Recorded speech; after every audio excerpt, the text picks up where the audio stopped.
एक जो है कौन है, एक सर्कस का व्यक्ति है कोई, वो क्या कर रहा है, एक रस्सी पर चढ़ रहा है। जो रस्सी एक खंबे पोल से बंधा हुआ है और वो पोल की हाइट हमको नहीं पता, पर लेंथ ऑफ जो रोप है वो 20 मीटर, 20 मीटर लेंथ जो है रोप की है, और एंगल बना रहा है 30 का, और हाइट हमें पता नहीं है, हाइट हमें फाइंड करने के लिए कह रहे हैं। हमें पता है ये क्योंकि पोल है तो राइट एंगल ट्रायंगल तो है। बहुत बच्चे ये सोच रहे हैं कि सर तो एक काम कर देते हैं ना, पाइथागोरस थ्योरम लगाते हैं, जैसे तू भी सोच रहा है पाइथागोरस थ्योरम लगा दूं, पर पाइथागोरस से हो नहीं सकता। क्यों नहीं हो सकता? क्योंकि पाइथागोरस थ्योरम तभी अप्लाई करा जा सकता है जब टू साइड गिवन हो। यहाँ पे टू साइड नहीं है, यहाँ पे सिंगल साइड दिया हुआ है।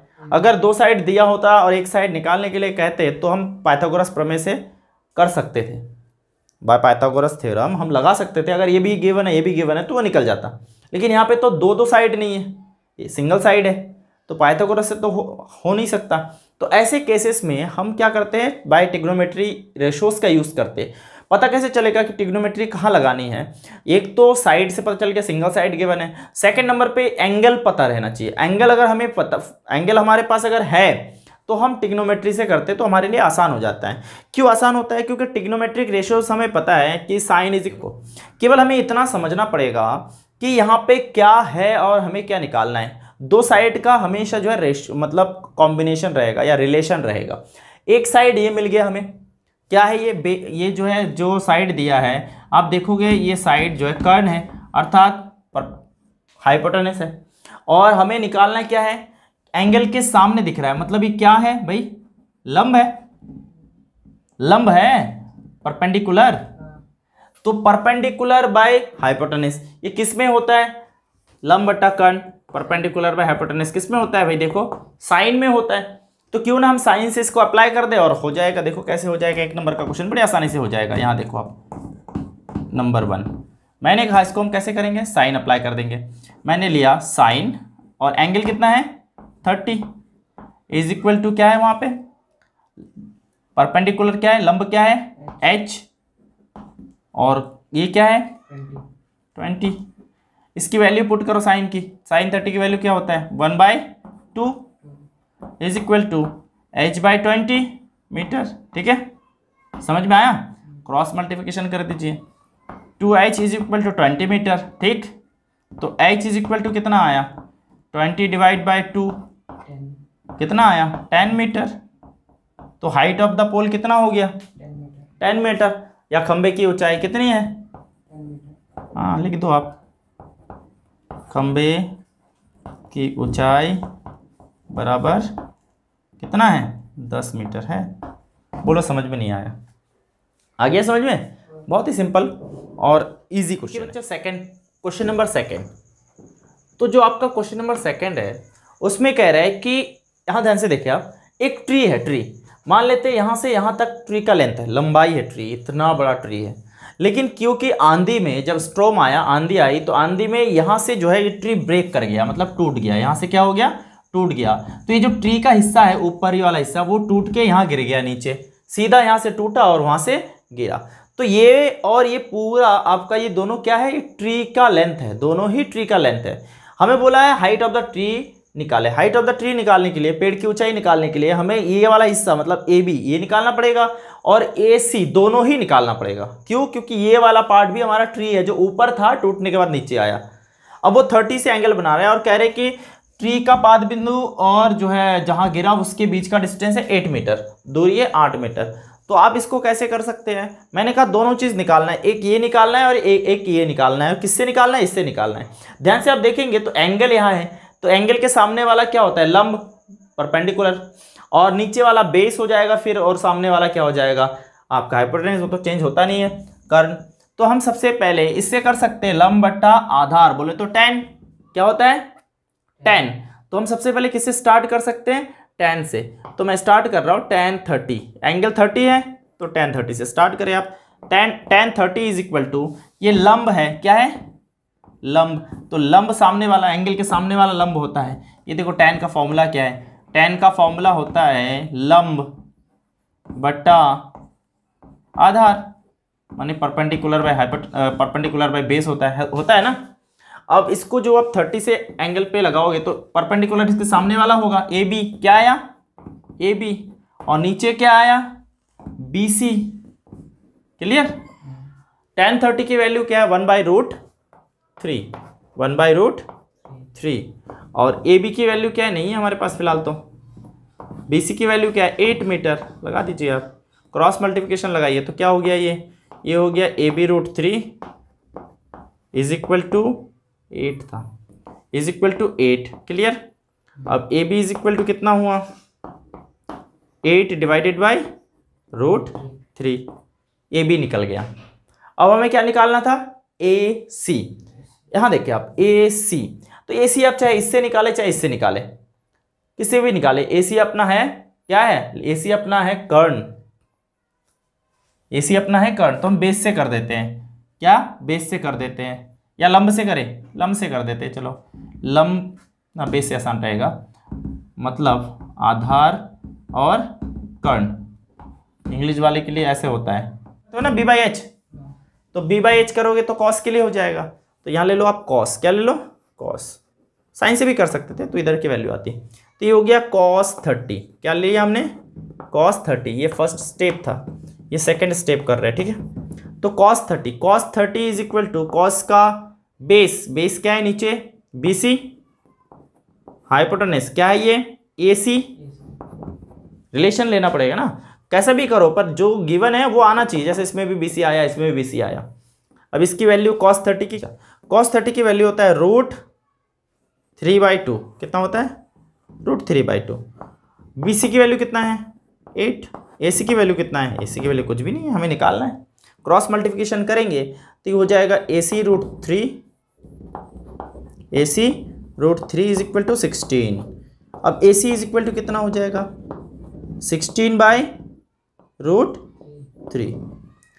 हमें बोला था पेड़ हाइट ऑफ द ट्री निकालो, पेड़ की ऊंचाई, तो हम क्या कर देंगे, यहाँ पे लिख देंगे अगले स्टेप में कि पेड़ की ऊंचाई क्या हो जाएगा, पेड़ की ऊंचाई बराबर, देखो क्या है AB प्लस उधर वाला क्या है AC, ऐड करो दोनों को, AB कितना है भाई 8/√3 प्लस दूसरा क्या है AC क्या है 16/√3, ठीक है। दोनों को कैंसिल, दोनों बेस सेम है मतलब डिनोमिनेटर सेम, तो डिनोमिनेटर सेम है तो एक ही बार लिखा जाएगा, एलसीएम लेके देखो तो ये हो जाएगा 8 + 16, टोटल कितना हो गया 24 डिवाइड बाय √3। जब भी √3 कोई नंबर रूट में आता है और आपको कहते हैं इसे कैंसिल करो, तो रूट वाले नंबर से कैंसिल करने के लिए आप क्या करेंगे, सीधे सीधे उसी नंबर से कैंसिल कर दे और रूट आंसर के पीछे भी उसको लगा के रखें, तो आपका ऐसे हो जाएगा।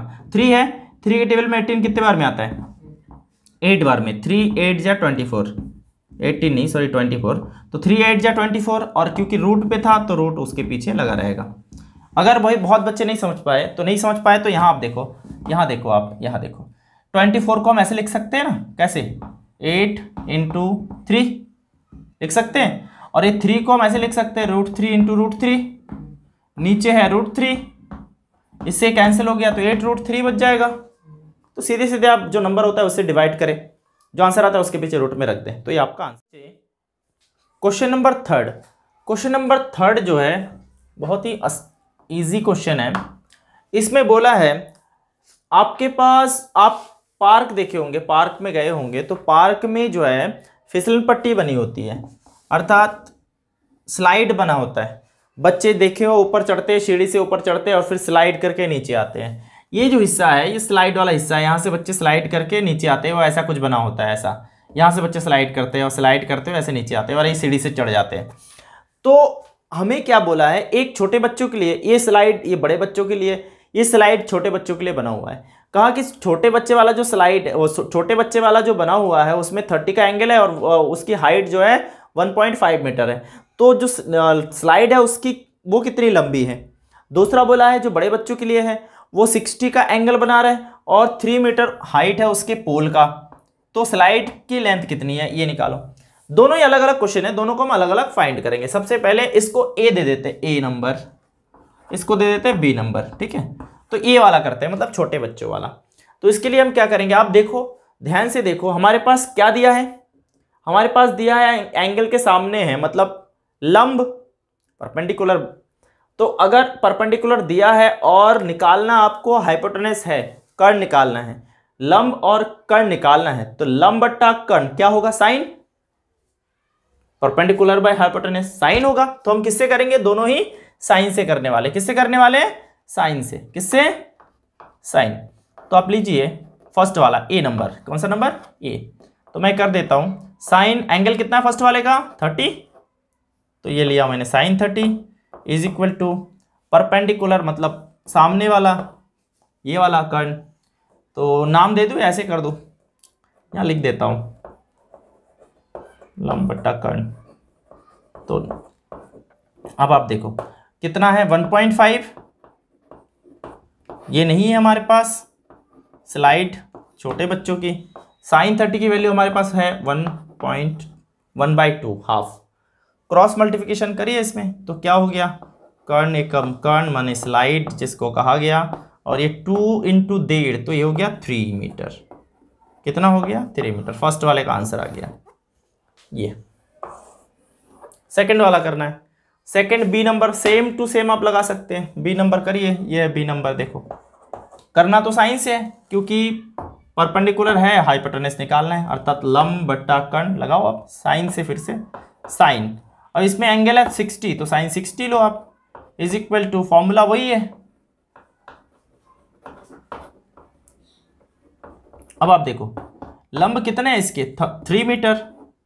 कर्ण कितना है इसका, है नहीं। साइन 60 की वैल्यू होता है √3/2। क्रॉस मल्टीप्लिकेशन कर दीजिए, ये हो गया कितना, ये हो गया कर्ण √3 इज इक्वल टू 6। ये नीचे ले जाइए, तो इसका निकलेगा कितना, इज इक्वल टू 6/√3। अभी मैंने आपको पहले बताया था कि रूट में कोई नंबर होता है, उसे आप डिवाइड करते हैं, तो सीधे उस नंबर से डिवाइड करिए, रूट में लगा दीजिए। तो 3 के टेबल में 6 कितने बार में आएगा, 3 के टेबल में 6 कितने बार में आएगा, 2 बार में। 3 × 2 = 6, 3 × 1 = 3, 3 × 2 = 6। अब रूट से कैंसिल किया हो तो रूट लगा के रखो, तो ये आ गया 2√3 मीटर, बस।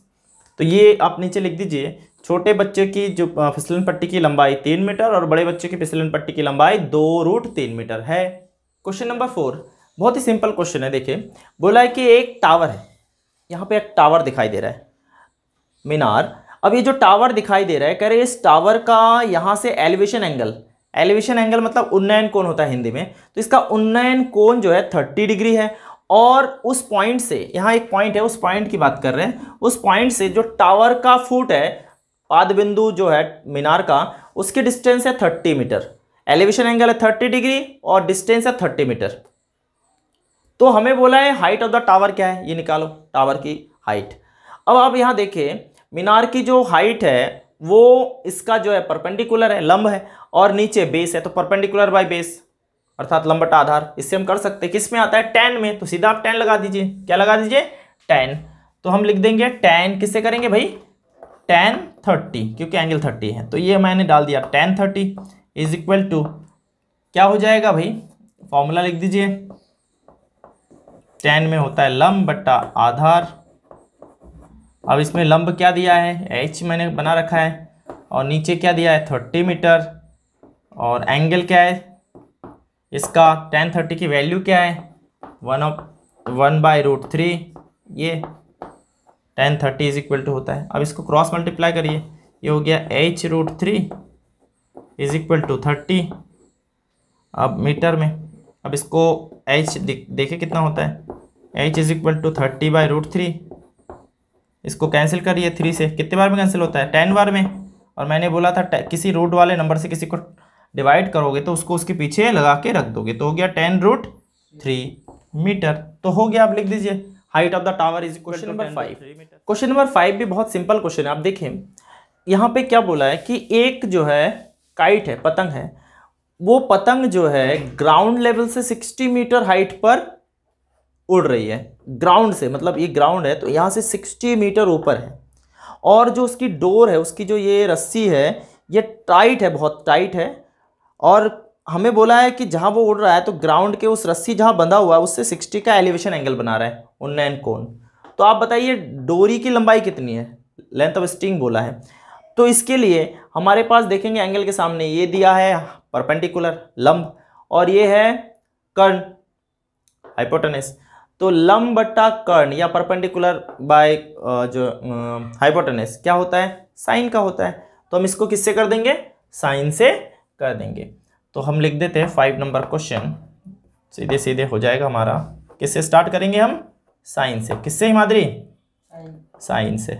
तो ये हो गया sine 60 degree is equal to, formula लिख देते हैं परपेंडिकुलर बाय बेस या लंब बट्टा कर्ण, हिंदी में लिख देते हैं लंब बट्टा कर्ण।